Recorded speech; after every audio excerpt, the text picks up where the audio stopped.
UltraTech cement कंपनीस संभाजी आरमारनं दिला उपोषणाचा इशारा। होटगी स्टेशन येथील शेतकऱ्यांवर होणाऱ्या अन्यायाविरोधात संभाजीनगर आरमार ते जिल्हाधिकारी आशीर्वाद साहेबांना निवेदन दिलंय। नोकरी व्यवसाय टेंडरचे आमिष दाखवून तेथील शेतकऱ्यांच्या जमिनी घेत 1995 साली अल्ट्राटेक सिमेंट कारखाना तयार झाला। कारखाना सुरू झाल्यापासून तेथील बाधित शेतकऱ्यांनी विचारणा करण्यास गेल्यानंतर आज तागायत नोकरीही आणि टेंडरही दिलं नाही।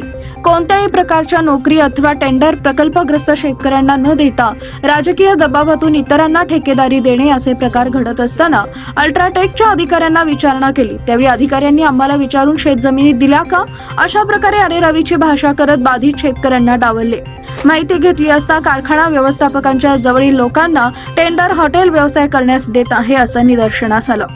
कारखान्यालगत असलेल्या शेतात उडणाऱ्या सिमेंटच्या डस्टमुळे प्रदूषित झालेल्या जमिनी नापीक झाल्यानं कारखान्यात जाब विचारण्यास गेलेल्या शेतकऱ्यांना कोणतीही नुकसान भरपाई दिली नाही। वैतागलेल्या शेतकऱ्यांनी संभाजी आरमारचे संस्थापक अध्यक्ष श्रीकांत डांगे यांच्या समोर कैफियत मांडली असता या प्रकल्पग्रस्त शेतकऱ्यांना योग्य न्याय मिळवून देण्यासाठी निवेदन देत कारखान्याच्या गेट समोर प्रकल्पग्रस्त शेतकरी बांधवांसोबत उपोषणास बसण्याचा इशारा देण्यात आलेला आहे।